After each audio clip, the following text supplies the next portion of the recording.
Sa video na to mga boss, itetest natin yung ating cranking vacuum ng ating makina to check yung ating engine condition. So number one step is to start natin yung ating engine to warm at normal engine operating temperature. Ang purpose niyan is para pag mainit na yung ating makina, magpo-fully close na to itong ating throttle plate. Ayan. Throttle plate ng ating carburetor. Ayan. Isang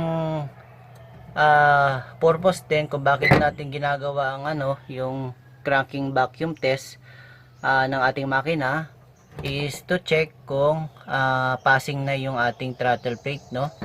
Ibig sabihin meron ng leak dito. Yan.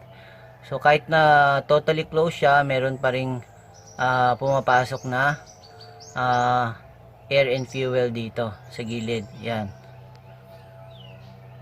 And then number 2, i-stop natin yung ating engine, then i-disable natin yung ating ignition and fuel system kasi ikakrank lang natin yung ating makina. So ito yung ating temperature. Yan yung ating running vacuum. Then ito yung ating oil pressure. Yan. At idle.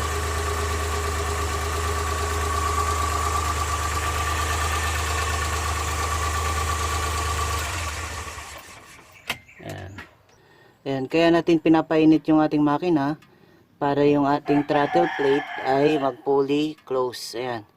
So ito yung open niya, ayan. Then kapag mainit na, dito na yung position niya. So iti-test kasi natin yung ating throttle plate. Ayan. So na-start na natin yung ating makina, pinainit na natin, then in-stop na natin siya, no?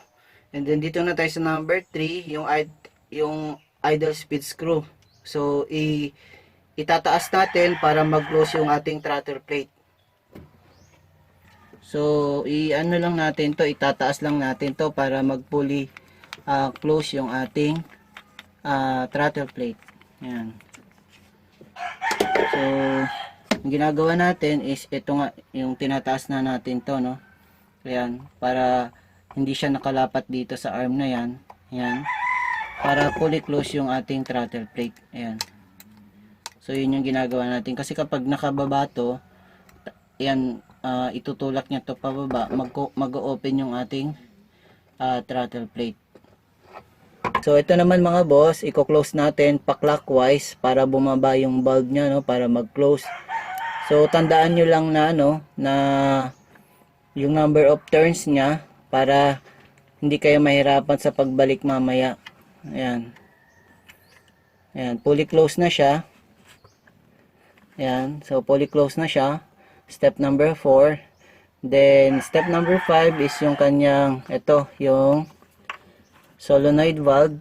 Ito, yung fuel cutoff valve niya. Ang gagawin natin is i-disconnect lang natin to dito.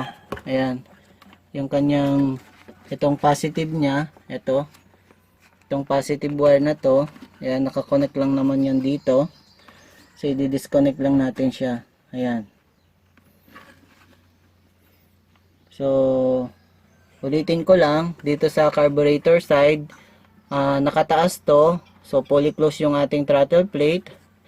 And then, ito, clockwise, fully close na yung ating idle mixture screw. Yung supply niya ng air fuel during idle, plus yung ating fuel cutoff valve o solenoid valve, wala na siyang supply ng kuryente. So close position siya ngayon.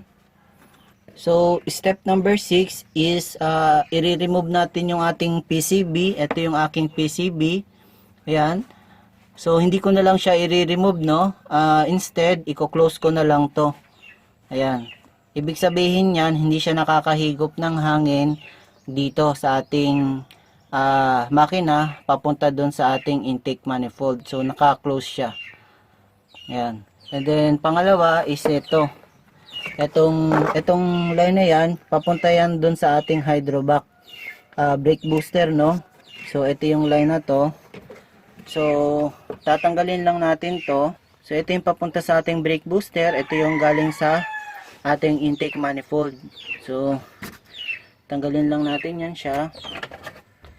And then lagyan lang natin siya ng ano, ayan, para hindi siya makahigop ng hangin. Ayan, close lang natin to.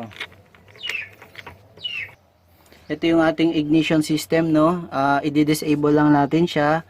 Tatanggalin lang natin to, yung supply ng ating ignition coil. Ayan. So tanggal na. So naka-disable na yung ating ignition coil, yung ignition system natin. Then pangalawa is yung ating fuel system, ito. So tatanggalin lang natin yung ating ano, fuse. Ayan. So tatanggalin lang natin tong fuse para sa ating fuel pump. Ayan. So ito yung fuse para sa ating fuel pump, no. Ayan. Ito yung ating intake manifold vacuum port. Ayan.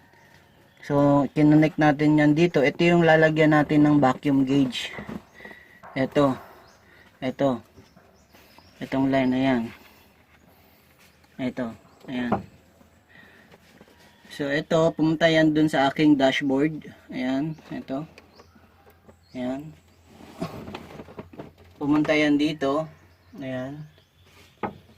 Ayan. Lumusot yan doon. Ayan. Tapos ito na. So ito, dito tayo maglalagay ng vacuum gauge. So ang ilalagay natin is itong vacuum gauge na to. Ayan. Lalagay lang natin yan dyan.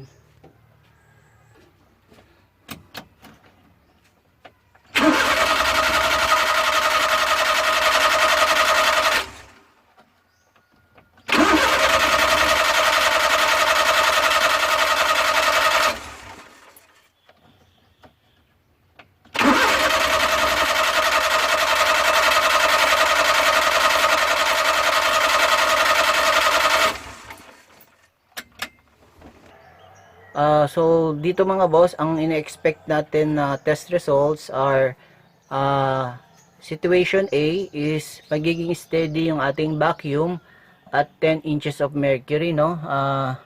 Ayan, so dito steady siya ng 10 inches of mercury or more, mas maganda, or more. So it indicates correct engine vacuum. So yung reading may vary on different engine but should not fall below this minimum. So dapat hindi siya bababa dito sa 10 inches of mercury. Ayan.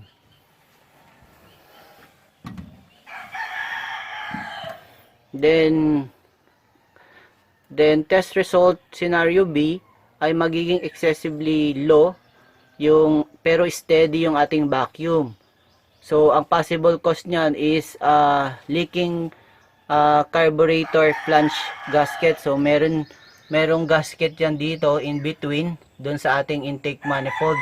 So minsan nagkakaroon ng leak in between. Number 2, worn carburetor throttle shaft. So possible na itong assembly na to, ayan, yung spring or etong ano niya, yung throttle plate na mismo. So hindi na siya nagpo-fully close or may tama na yung throttle plate natin.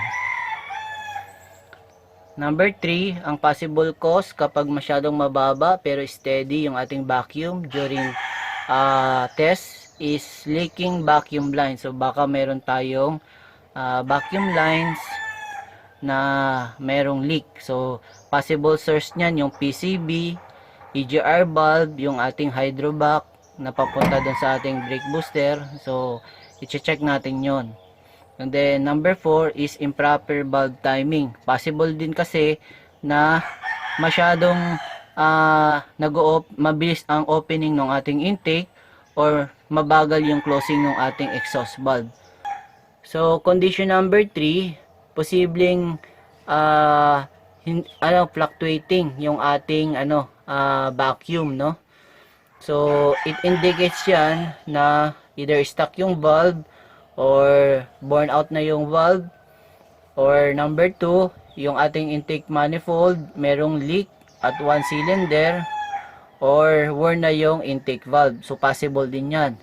And number 3 is baka broken yung piston or piston ring, kaya nagpa-fluctuate siya.